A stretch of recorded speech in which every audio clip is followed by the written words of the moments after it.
Tip number 10 is great feet. You need good footwork in boxing. Your feet, they get you in, they get you out. You're going to be moving in different angles. If you're plodding forward, people used to call me a plodder in my career, but listen, I did other things good, but I did plod forward a little bit. If I had more time, I would have practiced a lot more on my footwork. Footwork is essential for getting you in, getting you out, and making angles to get them punches off.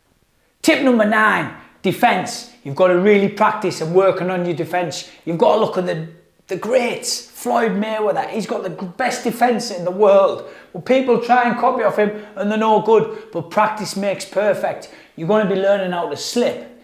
You want to be learning how to roll. You want to be learning how to get in and out with your feet, and you also want to be learning how to block. You want to block them punches, be able to throw them hooks when you block. You nail that, you're going to be miles better at boxing.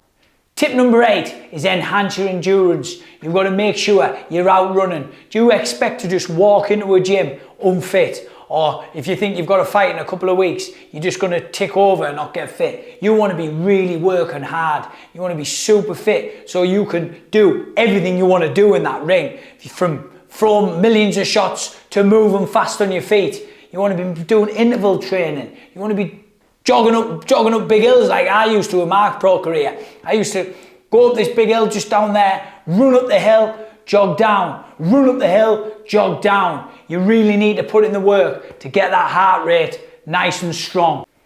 Tip number 7. Well, this tip, a lot of people in boxing find this overrated.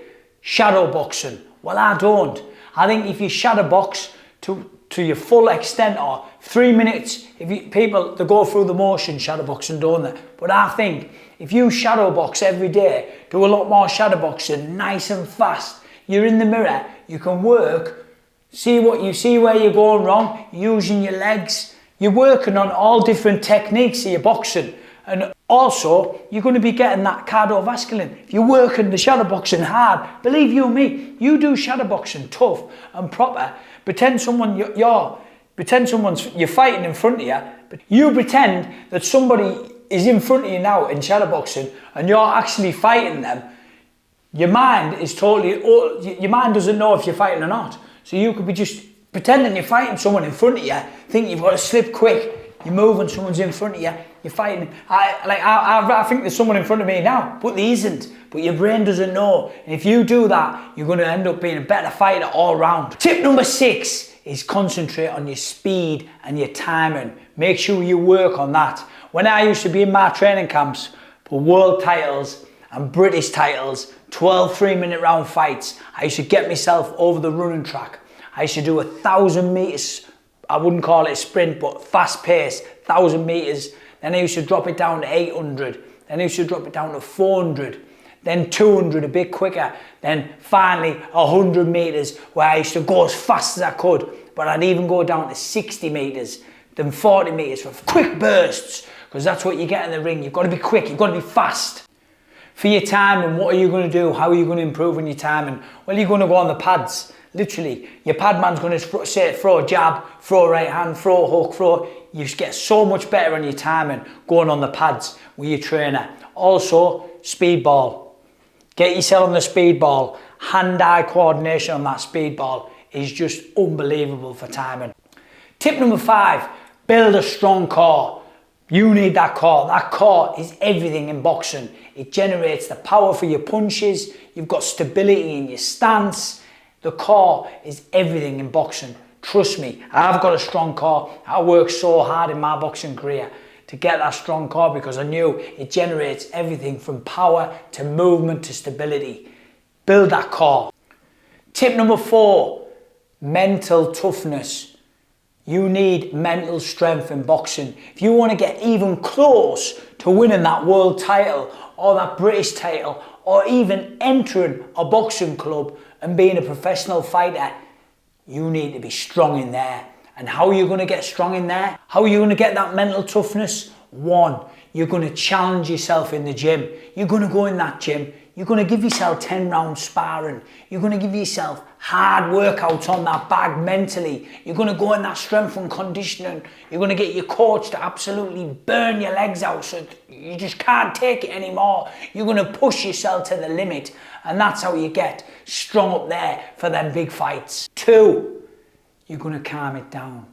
You've done your training, you're at home. Visualization. Just visualize whatever's going to happen in that fight.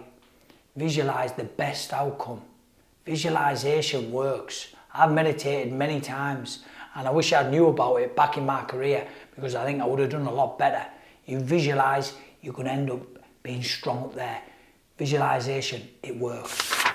And number 3, mindfulness. Make sure you're not thinking too far ahead. Always be in the moment, especially when you walk, when you've got your ring walk and you're walking into your fight. Just enjoy it, soak it up. Don't be too nervous of thinking what's going to happen in that fight. That sorts your mind right out. Just stay in the moment, stay in the present, and you'll be fine. Tip number 2, you need to be sparring regular. You need to learn your trade. You need to be in that ring, trying out different techniques, different things, taking punishment, not taking punishment. That's where you learn. You learn in that ring. I used to be in training camp Monday to Friday, and I'd probably be sparring 4 out of 5 days. I don't mean sparring 12 rounds every day.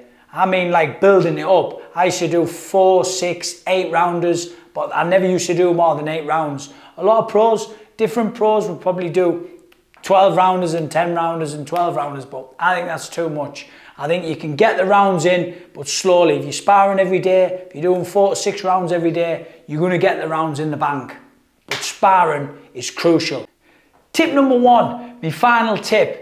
If you're in the gym, it doesn't matter if you're an amateur or a pro, and you're on the punch bag, don't just go through the motions on that punch bag. You've literally, if you're an amateur, you've got 2 minutes on the bag before you get the minute rest. And you're a pro, you've got 3 minutes. So you might as well be proper working hard in combinations. Yeah, move around with your jabs sometimes. Picture that you're fighting somebody. I've been to a gym before in the pros, and I've watched pros when they're in training camp, and I can see them. I thought, they're not even working hard, do you know what I mean? They're just as if they're going through the motions, probably popping on the phone and going back, getting on the bag. But no, work hard on that bag. You've got 2 or 3 minutes. Give it everything.